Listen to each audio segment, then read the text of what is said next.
آپ سن رہے ہیں کتاب میں کسی کی بیٹی نہیں۔ سب ہیڈنگ: مسلم اسکول سے مشنری اسکول تک۔ ایک روز میں نے والد صاحب کو بتایا کہ اسکول میں مجھے پناہ گزین کہتے ہیں۔ میں نے انہیں یہ بھی بتایا کہ یہ اسکول مجھے پسند نہیں۔ اس وقت تک والد صاحب کو ترقی مل چکی تھی۔ میرے دونوں بھائی اچھی قسم کے ہائی اسکول میں داخل کیے گئے تھے۔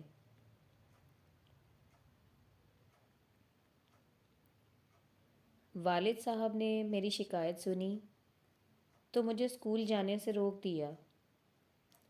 2 روز بعد وہ مجھے اپنے ساتھ ایک اور اسکول میں لے گئے۔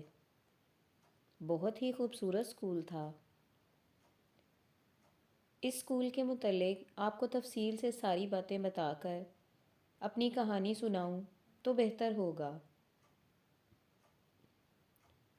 ورنہ آپ پر میں وہ بات واضح نہیں کر سکوں گی جو میں واضح کرنا چاہتی ہوں۔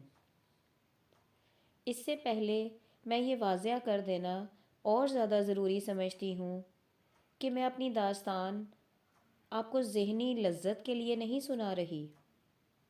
میں دراصل ان والدین کو خبردار کرنا چاہتی ہوں جو میرے والدین کی طرح بچیوں کو مشنری اسکولوں میں داخل کرا کے فخر محسوس کرتے ہیں کہ ان کی بچیاں انگریزی پڑھ رہی ہیں اور جوان ہو کر کوٹھیوں اور کاروں والوں کے ساتھ بیاہی جائیں گی۔ میں ایسے والدین کی خوش فہمیاں دور کرنا چاہتی ہوں، اور میں یہ بھی کہہ دوں تو بے محل نہ ہوگا کہ میری آپ بیتی میں آپ کو ذہنی لذت کا بہت سا سامان ملے گا۔ اپنے معاشرے کے مردوں کو جتنا میں جانتی ہوں اتنا اور کوئی نہیں جان سکتا۔ میرے پاس آ کر مرد صرف جسمانی طور پر ہی ننگے نہیں ہو جاتے، بلکہ وہ اپنے ضمیر بھی ننگے کر کے میرے سامنے رکھ دیتے ہیں۔ پاکستان کی مردانگی پر جنسی جنون طاری ہو چکا ہے۔ آپ کے رسالوں اور فلموں نے نوجوانوں کا رخ میری طرف موڑ دیا ہے۔ مجھے ڈر ہے کہ میری آپ بیتی سے بھی جنسی لذت حاصل کر کے وہ میرے اصل مقصد سے نگاہیں پھیر لیں گے۔ میرا مقصد یہ ہے کہ مرد پڑھیں تو یہ سوچ انہیں تڑپا دے کہ ان کی بہن، بیٹی، بھانجی یا بھتیجی جو کسی انگریزی اسکول میں پڑھ رہی ہے کہیں میری کہانی کی ہیروئن تو نہیں بن رہی۔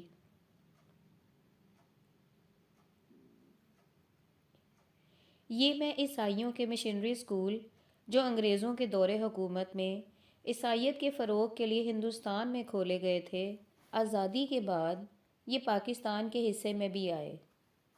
یہاں کے بڑے بڑے شہروں میں یہ پہلے سے موجود تھے۔ ان سے آپ نا واقف نہیں۔ ان کے نام کچھ اس قسم کے ہیں: Jesus Mary Convent, Saint Cathedral, Don Bosco. جیسے ان کے ناموں سے ظاہر ہے کہ یہ کس مذہب سے تعلق رکھتے ہیں۔ ایک مدت گزری، عیسائی مشنریوں یعنی مبلغوں نے یہ اسکول ان اچھوتوں، بھنگیوں وغیرہ کے لیے کھولے تھے جن کے لیے ہندوؤں، سکھوں اور مسلمانوں کے اسکولوں میں داخلہ ممنوع تھا۔ عیسائی مشنریوں نے اس کلاس کو تعلیم دینے کے لیے یہ اسکول کھولے اور ہر اسکول میں گرجا بھی بنایا۔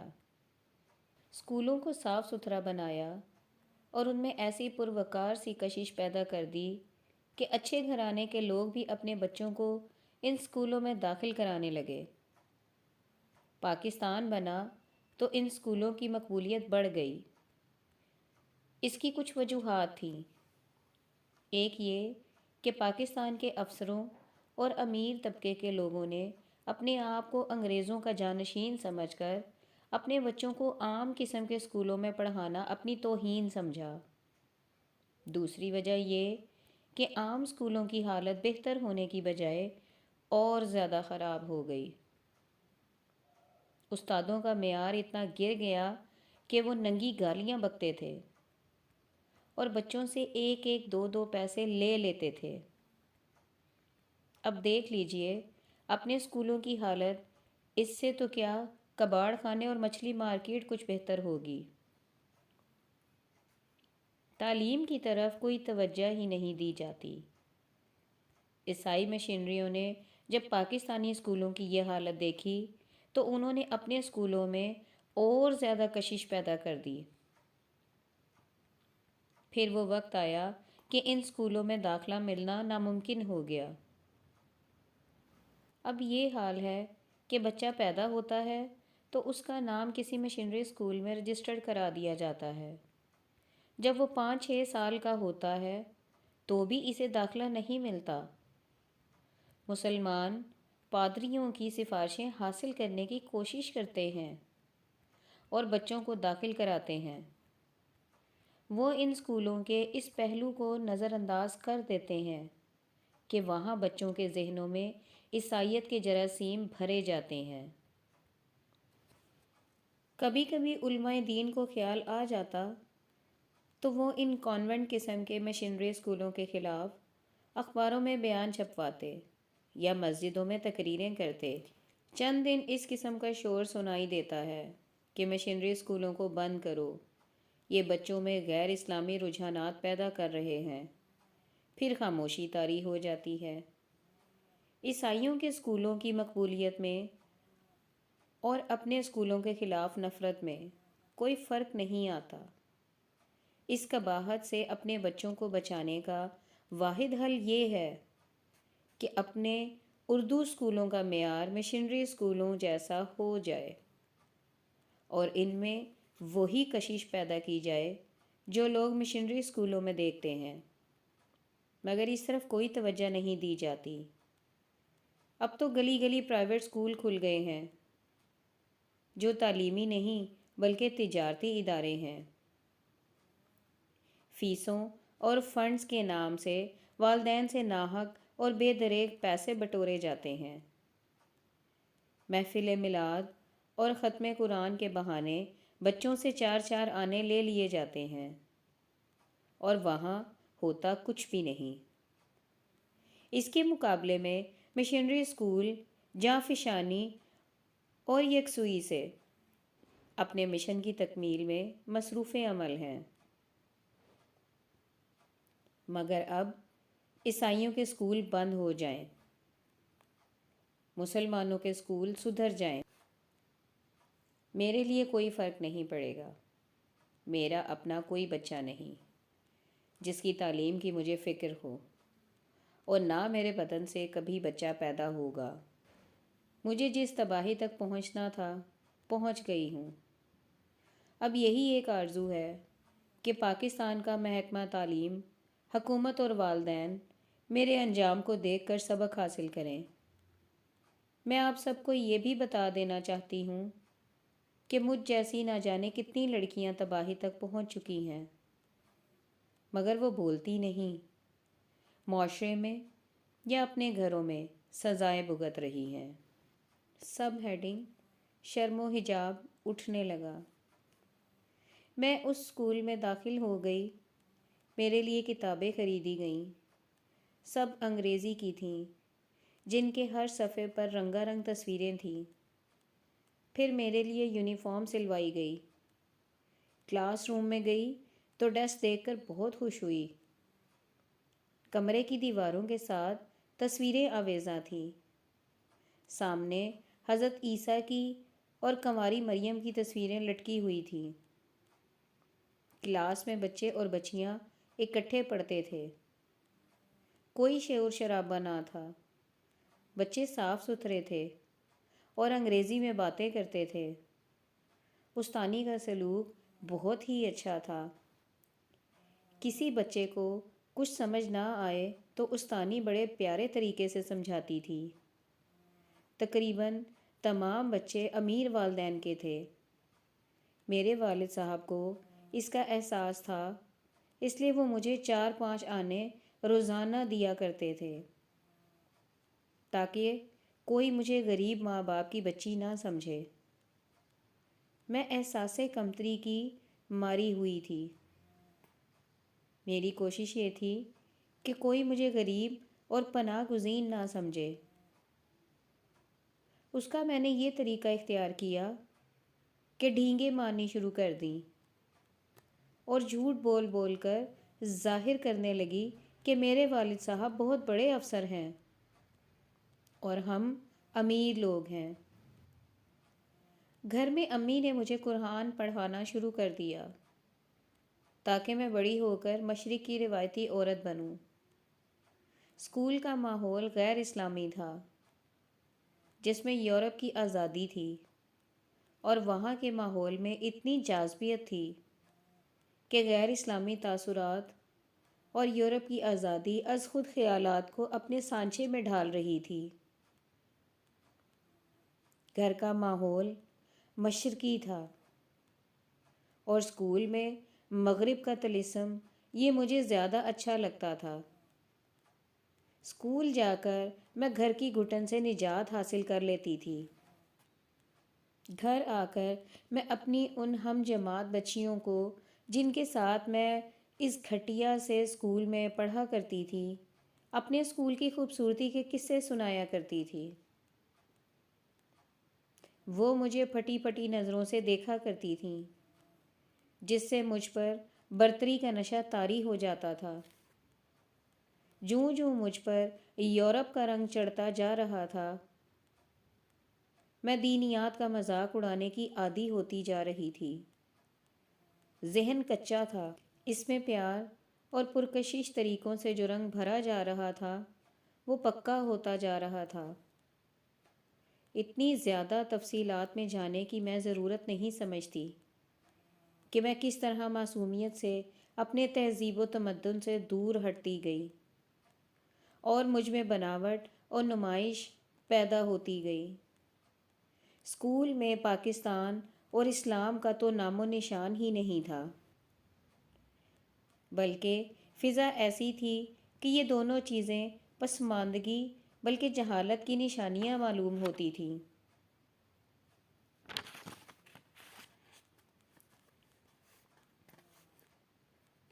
بچے انگریزی بولتے تھے اور اپنے آپ کو پاکستانی کہلاتے شرماتے تھے۔ یہ تو میں آج محسوس کرتی ہوں کہ اپنے بچوں کو ہمیں پہلی جماعت میں ہی یہ پڑھانا چاہیے کہ ہم نے لاکھوں بچوں کی قربانی دے کر پاکستان حاصل کیا ہے، مگر مشنری اسکول میں میرے ذہن سے پاکستان کے وجود کو ہی صاف کر دیا گیا تھا اور میں بھول گئی تھی کہ میں پاکستان کی چلتی پھرتی تاریخ ہوں اور اس مقدس سرزمین کی خاطر میں نے بھی قربانی دی ہے۔ اس اسکول میں میرا 4تھا سال تھا جب اسکول کی مقبولیت کا یہ عالم ہو گیا تھا کہ کسی خوش قسمت کو ہی داخلہ ملتا تھا۔ صبح کاروں کی قطاریں بچوں کو اسکول چھوڑنے آتی تھیں اور چھٹی کے وقت اسکول کے باہر کاروں کا ایک ہجوم ہوتا تھا۔ میں پیدل آیا جایا کرتی تھی اور مجھے یہ احساس شرمسار کیا کرتا تھا کہ میں کار میں نہیں آتی جاتی۔ کار میرے اعصاب پر سوار ہو گئی تھی۔ میں نے ان لڑکوں کے ساتھ دوستانہ گانٹ لیا جو کاروں پر آتے جاتے تھے۔ جہاں میں اپنی اس بد نصیبی کا ذکر ضرور سمجھتی ہوں کہ خدا نے مجھے رنگ گورا اور شکل و صورت اتنی اچھی دی ہے کہ اسکول میں بچے مجھے امیر ماں باپ کی بچی سمجھتے تھے اور بڑے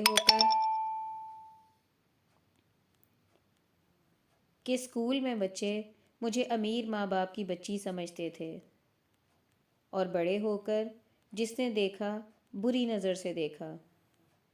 امیروں کے بچے کینٹین میں بہت پیسے خرچ کرتے تھے اور اچھی اچھی چیزیں کھاتے تھے، مگر میرے پاس زیادہ سے زیادہ 4 آنے تھے۔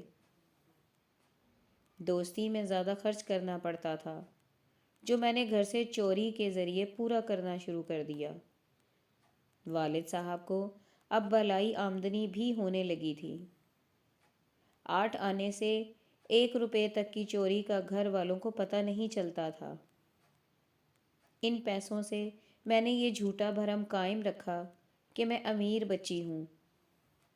میرے والدین اکثر اس خوشی کا اظہار کیا کرتے تھے کہ ان کی بچی انگریزی اسکول میں پڑھتی ہے اور بڑی ہو کر لیڈی ڈاکٹر بنے گی۔ کاش یورپی طرز کے انگریزی اسکولوں میں پڑھنے والے بچوں کے والدین ان اسکولوں کے اندر جھانک کر دیکھیں کہ مسلمان بچیوں کو کس طرح بے حیائی کی تربیت دی جا رہی ہے۔ ہمیں استانیہ بتایا کرتی تھیں کہ امریکہ کس قدر دولت مند ملک ہے، اور یہی ایک ملک ہے جو دنیا کے تمام ممالک کو محافظ اور روزی رساں ہے، اور یہی ایک ملک ہے جو دنیا کے تمام ممالک کا محافظ اور روزی رساں ہے، اور جو پاکستان کو گندم، پیسے اور خشک دودھ کے ڈبے دیتا ہے۔ ہمیں لٹریچر اور فلموں کے ذریعے امریکی تہذیب و تمدن میں رنگا جا رہا تھا۔ ہمیں لٹریچر اور فلموں کے ذریعے امریکی تہذیب و تمدن میں رنگا جا رہا تھا۔ مجھے یہ رنگ بہت ہی پسند تھا۔ میں والد صاحب کو ابا جی کہا کرتی تھی، لیکن اسکول میں کہا کرتی تھی میرے ڈیڈی۔ اسکول میں میرا 7واں سال تھا۔ میری عمر 14 سال ہو گئی تھی۔ میرا بڑا بھائی والد صاحب کی سفارش سے ایسے محکمے میں ملازم ہو گیا تھا جہاں بالائی آمدنی بہت تھی۔ بھائی کہتا تھا کہ میں کسی سے مانگتا نہیں کیونکہ میں رشوت کے سخت خلاف ہوں، لیکن لوگ میری جیب میں پیسے ڈال کر میرا ایمان خراب کر جاتے ہیں۔ ایمان لوگ خراب کرتے تھے یا خود میرا بھائی؟ ہوا یہ کہ رشوت کا پیسہ جوں جوں گھر آتا گیا، گھر سے ایمان اٹھتا گیا، شرم و حجاب اٹھتا گیا۔ میں نے امی سے قرآن کا سبق لینا چھوڑ دیا۔ امی کا مطالبہ تھا کہ میں اب برقعے میں اسکول جایا کروں اور وہاں جا کے اتار دیا کروں، لیکن میرے دونوں بھائیوں نے نہ صرف مخالفت کی بلکہ برقعے کا مذاق اڑایا اور امی کو بھی ماڈرن بنانے کی کوشش کی۔ میرا چھوٹا بھائی کالج میں تھا۔ والد صاحب اور بڑے بھائی کی بالائی آمدنی نے اسے مکمل طور پر ماڈرن بنا دیا تھا۔ اس وقت ماڈرن لڑکے ٹیڈی بوائز کہلاتے تھے اور ہجڑوں کی طرح حرکتیں کیا کرتے تھے۔ اب دونوں بھائی مجھے بھی ماڈرن بنانے لگے، حالانکہ میں ان معنوں میں ماڈرن بن چکی تھی کہ مجھ میں 14 سال کی عمر کی لڑکیوں والا حجاب نہیں رہا تھا۔ اپنی تہذیب اور اپنے مذہب کو مشنری اسکول میرے ذہن سے صاف کر چکا تھا۔ میں اپنی زبان سے بھی متنفر ہوتی جا رہی تھی۔ اسکول میں انگریزی بولتی تھی، گھر اور محلے میں آدھی انگریزی، کچھ اردو اور باقی بات پنجابی میں کرتی تھی۔ مجھے آج بھی وہ وقت یاد ہے جب ایک صبح اسکول جاتے وقت میں نے امی سے کہا تھا، امی لنچ پر میرا انتظار نہ کرنا، اسکول میں فنکشن ہے، میں آفٹر نون ٹی تک پہنچ جاؤں گی۔ یہ سن کر امی ہنس پڑی تھیں اور انہوں نے کہا تھا، بیٹا مجھے تو خاک سمجھ نہیں آئی، تو نے کیا کہا ہے؟ امی کی ہنسی پر مجھے غصہ آ گیا تھا اور میں نے طنزیہ لہجے میں امی کو بتایا تھا کہ میں نے کیا کہا ہے۔ آج پرسوں گزر گئے ہیں۔ امی کی وہ ہنسی مجھے صاف سنائی دیتی ہے۔ اس وقت تو امی کی ہنسی میں پیار اور بے بسی سی تھی، مگر اب ان کی ہنسی جو مجھے تنہائی میں سنائی دیتی ہے، اس میں طنز اور زہر خوند ہوتا ہے۔ امی نے مجھے کہا تھا کہ بیٹا، مجھے خاک سمجھ نہیں آئی، تو نے کیا کہا ہے؟ کاش آج امی سامنے آئیں تو امی کے پاؤں پکڑ کر کہوں، امی، میری بدنصیبی یہ ہے کہ تو میری نہیں بلکہ میں تیری بات نہیں سمجھ سکی تھی۔ اس کی سزا دیکھ میں سڑکوں پر ہوں اور ہوٹلوں میں ایک رات کے خاوندوں کو ڈھونڈتی پھر رہی ہوں۔ میں عمر کے 14ویں سال کی بات کر رہی تھی۔ میں نے 2 سال پہلے کاروں والے لڑکوں کے ساتھ دوستی پیدا کرنی شروع کر دی تھی، مگر مجھے کسی کی کار میں کم ہی کبھی لفٹ ملی تھی، کیونکہ میرا گھر محلے میں تھا، کاریں دوسری طرف جاتی تھیں۔ 14 سال کی عمر میں میری دوستی صرف ایک لڑکے کے ساتھ رہ گئی۔ اس کی عمر 16 سال تھی، مجھ سے 2 کلاسیں آگے تھا۔ وہ کار پر آتا جاتا تھا، کار ڈرائیور چلاتا تھا۔ یہ لڑکا مجھے ہر لحاظ سے اچھا لگتا تھا، خوبرو بھی تھا، امیر بھی تھا، انگریزی بھی بہت اچھی بولتا تھا۔ وہ اپنی عمر کی نسبت زیادہ جوان تھا۔ میں بھی اب بچی نہیں تھی، میرے جسم میں بھی نمایاں تبدیلیاں آ گئی تھیں اور خیالوں میں بھی۔ یہ لڑکا میرے لیے بہت خرچ کرتا تھا۔ وہ پولیس کے ڈی ایس پی کا بیٹا تھا۔ اس کے ہاں پیسوں کی کوئی کمی نہیں تھی۔ میں اس پر یہ ظاہر کرنے کے لیے کہ غریب میں بھی نہیں، گھر سے پیسے چرا کر لایا کرتی تھی، جھوٹ بول کر بھی لے لیا کرتی تھی۔ میرا بڑا بھائی تو روپوں میں کھیل رہا تھا۔ حرام کی کمائی سے وہ مجھے بہت پیسے دے دیا کرتا تھا۔ میرے اس دوست نے میرے لیے یہ سہولت پیدا کر دی کہ چھٹی کے وقت مجھے اپنی کار میں گھر کے قریب اتار جاتا۔ میں کھوکھلے کردار کی لڑکی تھی۔ کار میرے اعصاب پر آسیب کی طرح سوار ہو گئی۔ ایک روز اس لڑکے نے مجھے انگریزی پکچر دیکھنے کی دعوت دی۔ وہ دوسرے شو میں مجھے لے جانا چاہتا تھا۔ اس سے پہلے میں نے چند ایک اردو فلمیں دیکھی تھیں۔ ان کے رومانی سین مجھے بہت پسند آتے تھے۔ انگریزی فلم دیکھنے کا ابھی اتفاق نہیں ہوا تھا۔ اس لڑکے نے دوسرے شو کے لیے سیٹیں بک کرا لیں۔ میں نے گھر میں جھوٹ بولا کہ اسکول کے ایک فنکشن کا ریہرسل کرنا ہے، جو شام 6 بجے سے رات 10 بجے تک ہوگا۔ گھر والے مان گئے۔ میں 5 بجے گھر سے نکلی اور اسکول کے سامنے جا کھڑی ہوئی۔ چند منٹ بعد میرا دوست آ گیا۔ وہ کار پر نہیں آیا تھا، کیونکہ کار ڈرائیور چلاتا تھا۔ وہ مجھے ایک ہوٹل میں لے گیا۔ یہ یورپی طرز کا چھوٹا سا ہوٹل تھا۔ میں ایسے ہوٹل میں اس سے پہلے کبھی نہیں گئی تھی۔ وہاں کے صاف ستھرے سفید وردیاں پہنے ہوئے بیرے، اتنا پیارا فرنیچر اور ہر چیز کا کرینہ اور ماحول کی دلکشی دیکھ کر مجھے خیال آیا کہ میں نے ابھی دنیا تو دیکھی ہی نہیں، میں ابھی اسکول کے اندر ہی ماڈرن بنی ہوئی تھی۔ اس ہوٹل میں جو لوگ بیٹھے ہوئے تھے وہ امیر کبیر لوگ لگتے تھے۔ میں اپنے دوست پر یہ ظاہر نہیں کرنا چاہتی تھی کہ میں ماڈرن نہیں ہوں۔ میں نے ایکٹنگ شروع کر دی۔ پھر ہم سینما ہال میں جا بیٹھے۔ یہ گیلری تھی۔ ہماری سیٹیں آخری قطار میں ایک کونے میں تھیں۔ پیچھے بھی دیوار اور دائیں طرف بھی دیوار تھی۔ پکچر شروع ہوئی۔ یہ رنگین تھی۔ چند ایک مناظر کے بعد فلم میں بوسو کنار شروع ہو گیا۔ ہیرو اور ہیروئن جس پہ تابی سے بغل گیر ہو کر دیوانگی کے عالم میں ایک دوسرے کے منہ میں منہ ڈالتے تھے، اس سے میرے اندر بھونچال سا آ گیا۔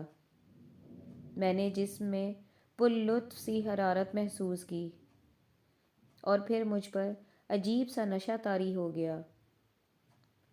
اس نشے میں نے اس کا ہاتھ پکڑ لیا اور ہماری انگلیاں ایک دوسرے میں زنجیر کی طرح جکڑی گئیں۔ اس نے چہرہ میری طرف گھمایا، میں نے اپنا چہرہ اس کی طرف کر دیا۔ نہ اس نے مجھے کچھ کہا، نہ میں نے منہ پیچھے کیا۔ ہمارے ہونٹ ایک دوسرے سے مس کر گئے۔ اس نے سرگوشی کی، سویٹ، اب کہ میں نے منہ اور آگے کر دیا اور ہمارے ہونٹ ایک دوسرے کے ساتھ چپک کے رہ گئے۔ اس کے ساتھ ساتھ رنگ دار پکچر کے رنگین الفاظ اور جوانی کو آگ لگا دینے والے مناظر میری روح میں اترتے جا رہے تھے۔ اس پکچر میں رومان کے سوا اور کچھ بھی نہیں تھا۔ میں شرم و حجاب اور شرافت کی حدیں پھلانگ گئی اور پکچر ہاؤس کی تاریکی میں جوان ہو گئی۔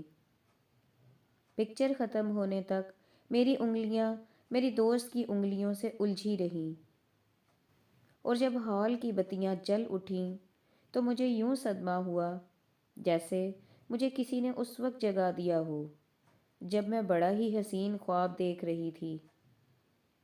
اگر میرا دوست آگے آگے چل نہ پڑتا اور لوگ نہ ہوتے تو میں اس کے ساتھ لپٹ جاتی اور اس کے ہونٹ اور گال اپنے دانتوں میں چبا ڈالتی۔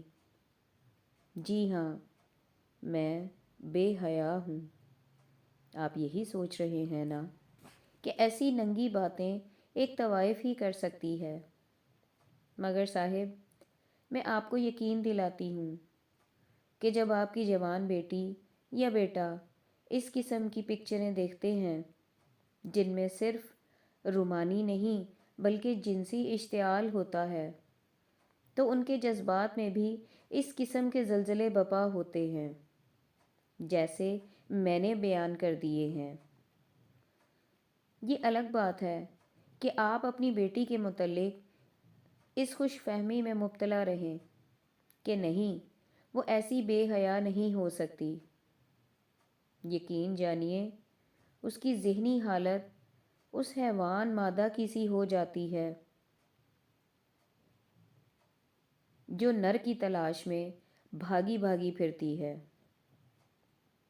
اگر میری طرح اسے کوئی دوست میسر نہیں تو وہ تصوروں میں بھی دوستانے گانٹتی اور جنسی ابال کی تسکین کے لیے جتن کرتی ہے، اور آپ کا نوجوان بیٹا تنہائی میں اپنے آپ سے لذت حاصل کر لیتا ہے، اور پاکستان میں اس قسم کی اشتعال انگیز ننگی پکچریں بھیجنے والوں کا مقصد ہی یہی ہے کہ مسلمان کی نسل کو اخلاقی لحاظ سے ختم کر دیا جائے۔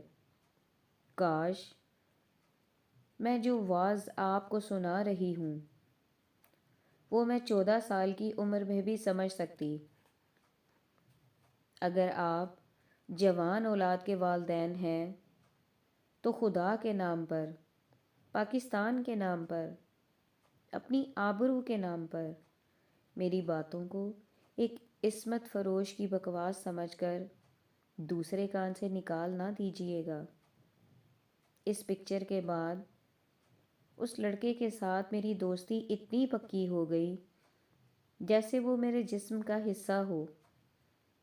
میرے دل میں اب یہی ایک خواہش تڑپتی تھی کہ اس کے ساتھ تنہائی میں بیٹھوں اور وہ اپنا منہ میرے منہ کے ساتھ لگا دے، مگر تنہائی ملتی نہیں تھی سوائے سینما ہال کی تاریکی کے، مگر ہال بھی لوگوں سے بھرا ہوتا تھا۔ میں دوسری بار ایک اور انگریزی پکچر اسی دوست کے ساتھ دیکھنے گئی۔ تو میں نے گیلری میں بیٹھے ہوئے تماشائیوں کو دیکھا۔ میں نے اپنے جیسی 4 اور نوجوان لڑکیاں دیکھیں، فیشن سے یورپین لگتی تھیں۔ ہر ایک کے ساتھ ایک ایک نوجوان لڑکا تھا۔ میں ان لڑکیوں کی حرکتیں دیکھتی رہی۔ وہ بہت شوخ تھیں۔ میں نے ان کے مقابلے میں اپنے آپ کو دیکھا۔ مجھے اپنے آپ میں چند ایک خامیاں نظر آئیں۔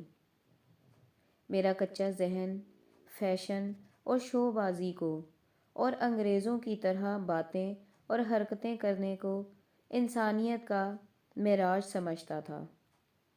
باپ اور بھائی کی رشوت خوری کے پیسے، مشنری اسکول اور گھر والوں کے بڑا بننے کے خبط نے میری تربیت ایسے ہی خطوط پر کی تھی۔ میں نے ان لڑکیوں کو دیکھا تو ان کی نکالی کرنے لگی۔ اس پکچر میں میرا رد عمل وہی تھا جو پہلی پکچر کے دوران ہوا تھا۔ پھر انگریزی پکچریں مجھ پر طلسم کی طرح غالب آ گئیں اور میرا کردار انہی پکچروں کے رنگدار سانچے میں ڈھلنے لگا۔ ہم دونوں 10ویں 12ویں روز پکچر دیکھنے جاتے تھے۔ سینما والوں نے جب دیکھا کہ اس قسم کی رومانی اور اریاں فلمیں طلباء زیادہ دیکھتے ہیں تو انہوں نے سوچا کہ شام کے وقت کئی لڑکے اور لڑکیاں گھر سے اجازت نہ مل سکنے کی وجہ سے نہیں آ سکتے ہوں گے۔ چنانچہ ہم جیسوں کی سہولت کے لیے انہوں نے 11 بجے بھی ایک شو دکھانا شروع کر دیا۔ اسکول یا کالج سے کھسک جانا کوئی مشکل نہیں تھا۔ اکثر آوارہ طلباء اور طالبات اسکولوں کالجوں سے غیر حاضر ہونے لگے، اور جو آوارہ نہیں تھے وہ دیکھا دیکھی آوارہ ہونے لگے۔ میں اپنے دوست کے ساتھ کئی بار 11 بجے کا شو دیکھنے گئی۔ سب ہیڈنگ کار نے میری عصمت کچل دی۔ میرا دوست گاڑی چلانا جانتا تھا، لیکن اس کا باپ اسے چلانے نہیں دیتا تھا۔ ایک روز اس نے مجھے اسکول میں بتایا کہ اس کا باپ چند دنوں کے لیے باہر چلا گیا ہے۔ اس نے یہ پروگرام بنایا تھا کہ شام کو وہ کار لے آئے گا اور کہیں باہر چلیں گے۔ اب مجھے گھر میں پابند رکھنے والے خود کو آزاد ہو گئے تھے۔ رشوت کے پیسے نے سب کو ماڈرن بنا دیا تھا۔ میں شام کو سہیلی سے ملنے کا بہانہ کر کے گھر سے نکلی۔ دوست کی بتائی ہوئی جگہ پر پہنچی۔ وہ کار لے آیا۔ وہ مجھے اسی ہوٹل میں لے گیا جس کا میں پہلے بھی ذکر کر چکی ہوں۔ وہاں ہم نے بڑا ہی پرتکلف کھانا کھایا۔ وہاں سے نکلے تو رات گہری ہو چکی تھی، شاید 9 بج رہے تھے۔ اس نے پوچھا، سیر کے لیے ذرا دور چلیں؟ جہاں جی میں آتا ہے لے چلو، میں نے جواب دیا، اور وہ مجھے وہاں لے گیا جہاں سے میں آج تک واپس نہیں آ سکی۔ 15-16 سال گزر گئے ہیں۔ جب میں اس کے ساتھ گئی تھی میں اس کی کار میں بیٹھی تھی۔ کار شہر سے نکل گئی اور اس نے کار ایک ویران جگہ روک کر بتیاں بجھا دیں۔ اسے کوئی زیادہ مکالمے نہیں بولنے پڑے۔ میں اس کا مدعا سمجھ گئی۔ اس نے صرف اتنا کہا، پچھلی سیٹ پر چلتے ہیں۔ میرے دل پر انجانا سا خوف طاری ہو گیا۔ اس خوف میں بھی سرور سا تھا۔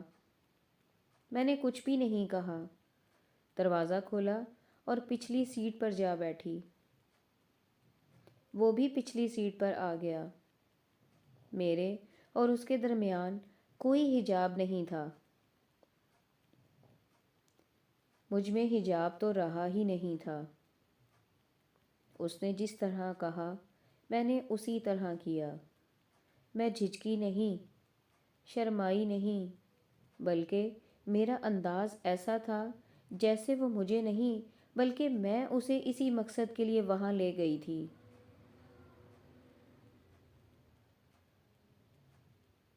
پھر کار اڑنے لگی کھلی فضاؤں میں، بادلوں کے سفید سفید بڑے بڑے گالوں میں۔ کہکشاں کے راستے کار مجھے اس جہاں میں لے گئی جہاں سرور تھا، کیف تھا، مستی تھی۔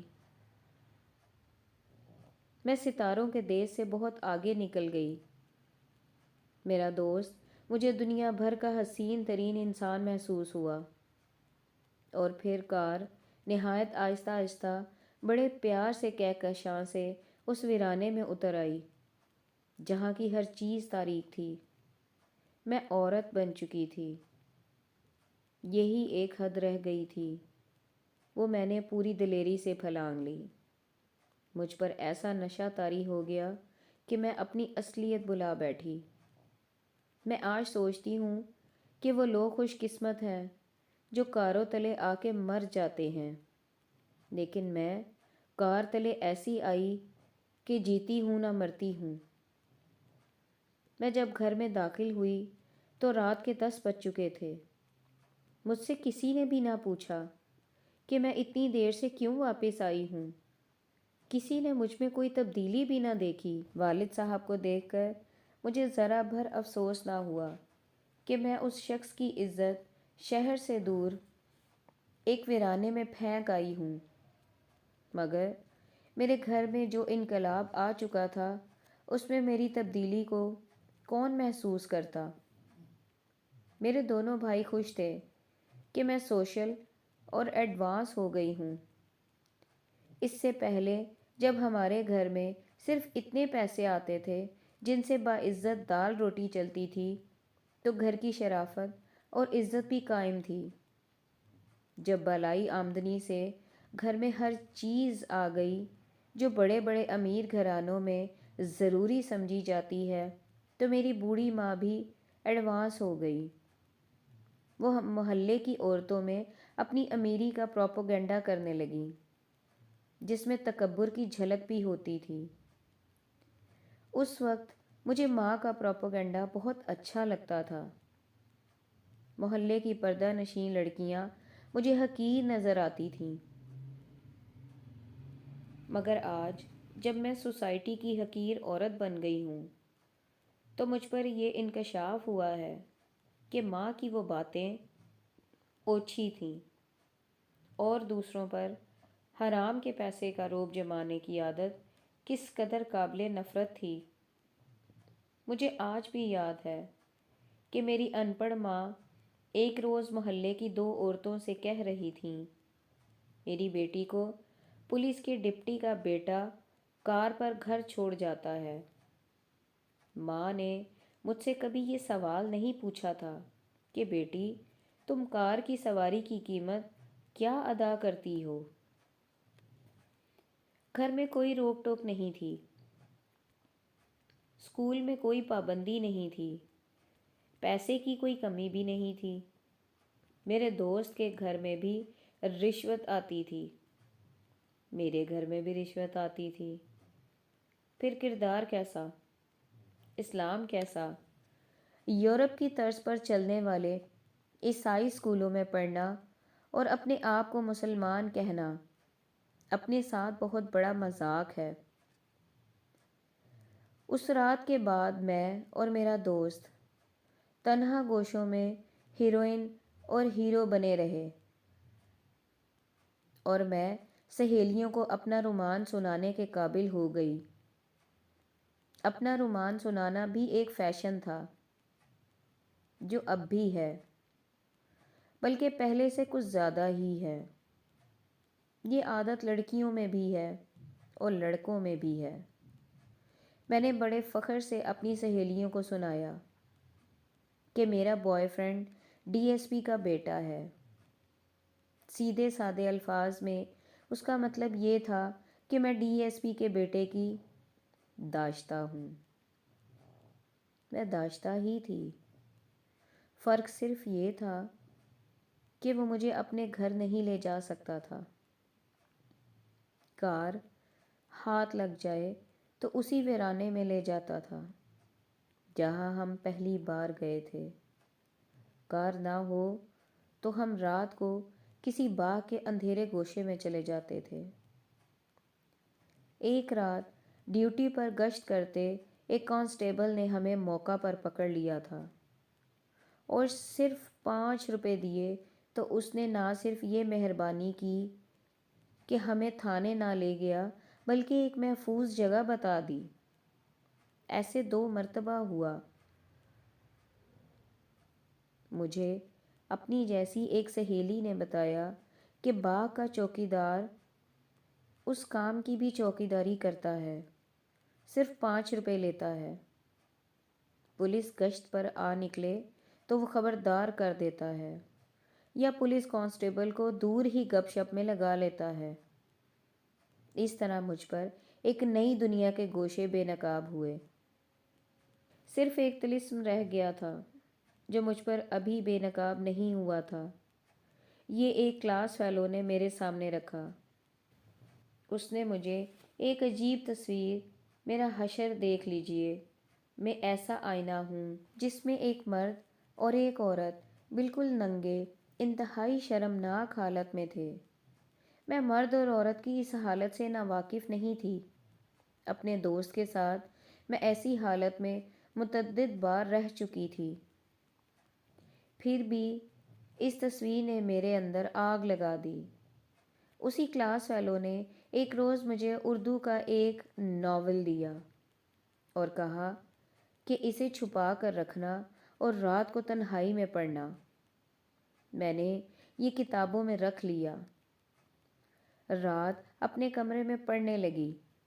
پڑھتے پڑھتے میری سانس اکھڑ گئی، گال تپنے لگے، مجھ پر نشہ طاری ہونے لگا اور میں ایک تشنگی محسوس کرنے لگی۔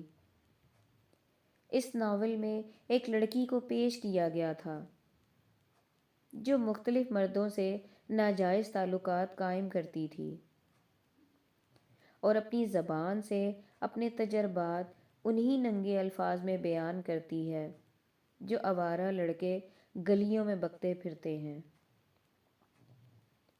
کوئی بات ڈھکی چھپی نہیں تھی۔ یوں سمجھ لیں کہ مرد عورت کے جنسی فعل کو تفصیل سے بیان کیا گیا تھا۔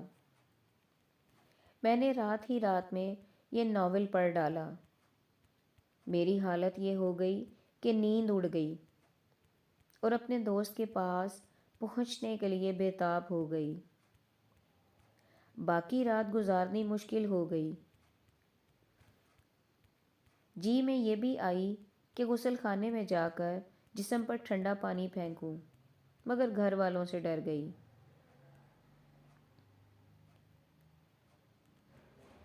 رات کے آخری پہر آنکھ لگ گئی۔ صبح اسکول گئی تو کلاس فیلو کو ناول واپس کر کے پوچھا کہ ایسا کوئی اور ناول مل سکتا ہے؟ اس نے کہا، تم کون سی دنیا میں بستی ہو؟ تمہیں یہ بھی معلوم نہیں کہ یہ ناول اور تصویریں کہاں سے ملتی ہیں؟ بڑی ایڈوانس بنی پھرتی ہو۔ اس نے اسی روز ایک بک سٹال اور چھوٹی سی ایک دکان دکھا دی جسے لائبریری کہتی تھی۔ آپ نے یہ لائبریریاں دیکھی ہوں گی، ہر محلے میں آپ کو نظر آئیں گی۔ وہاں بچوں اور بڑوں کے ناول رکھے ہوتے ہیں جو بچوں کو کرائے پر پڑھنے کے لیے دیے جاتے ہیں۔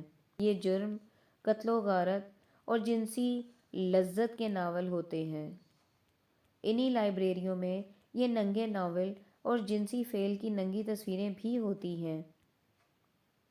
یہ مال دکاندار چھپا کے رکھتے ہیں۔ ان کا کرایہ زیادہ ہوتا ہے۔ لائبریریوں والے ان ناولوں اور تصویروں کی جھلک لڑکے اور لڑکیوں کو دکھاتے اور خوب پیسہ کماتے۔ اب ان لائبریریوں کی تعداد اور زیادہ ہو گئی ہے اور میں وثوق سے کہہ سکتی ہوں کہ 90% بچے اور نوجوان ان لائبریریوں کے در پردہ مستقل گاہک ہیں۔